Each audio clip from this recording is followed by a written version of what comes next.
Hi guys, ఈరోజు మనం solve చేసే ప్రాబ్లం వ్యాలిడ్ అనాగ్రమ్. క్వశ్చన్లోకి వెళ్దాము.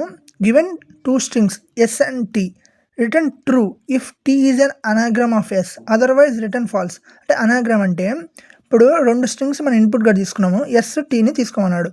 ఇప్పుడు అనాగ్రమ్ అంటే లిస్టన్ అనే ఒక ఇన్పుట్ తీసుకున్నాను, సైలెంట్.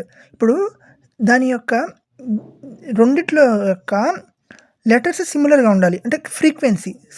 ఇప్పుడు ఎల్ ఉంది, ఐ ఉంది, ఎస్ ఉండాలి, కానీ ఆర్డర్ మిస్ అయి ఉండాలి. దాన్ని అనాగ్రమ్ అంటారు. అప్పుడు అనాగ్రమ్ అయితే, ఈ రెండు అనాగ్రమ్ అయితే ట్రూని అవుట్పుట్గా ఇవ్వాలి. లేదు, ఇప్పుడు హలో ఉంది, ఓల్డ్ ఉంది, రెండో ఇన్పుట్గా ఇచ్చాము. అప్పుడు ఇది ఫ్రీక్వెన్సీ వేరే కదా. అప్పుడు దీంట్లో ఎల్ రెండు ఉన్నాయి, దీంట్లో ఎల్ ఒకటే కదా. ఒక్కటి మిస్ అయినా అది అనాగ్రమ్ కాదు. అప్పుడు ఫాల్స్ మనం అవుట్పుట్గా ఇవ్వాలి. ఇప్పుడు మనం ప్రాబ్లంలోకి వెళ్దాం. నేను ఫంక్షన్ తీసుకున్నాను ఎక్స్ప్లెయిన్ చేయడానికి.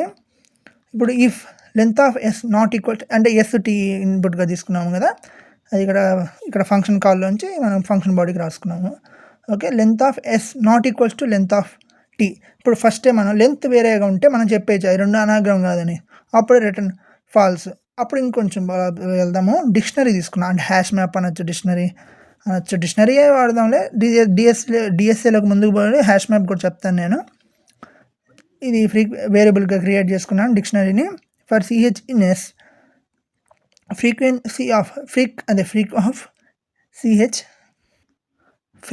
CH equals to freq dot get. అంటే ఇది యొక్క ఫ్రీక్వెన్సీ, అంటే ఇక్కడ వాల్యూ వస్తుంది, ఇక్కడ క్యారెక్టర్స్ వస్తుంది, ఇక్కడ దాని యొక్క ఫ్రీక్వెన్సీ వాల్యూ వస్తుంది. +1 అంటే ఒకటి.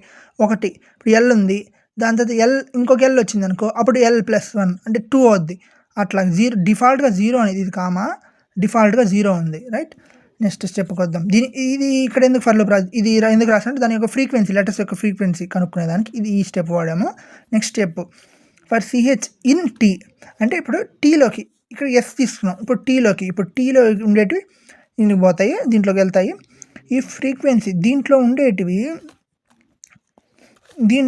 టీ నాట్ ఇన్, అంటే ఇప్పుడు టీలో ఉండేటివి దాంట్లో లేకపోతే రిటర్న్ ఫాల్స్, ఉంటే -1. అంటే ఇది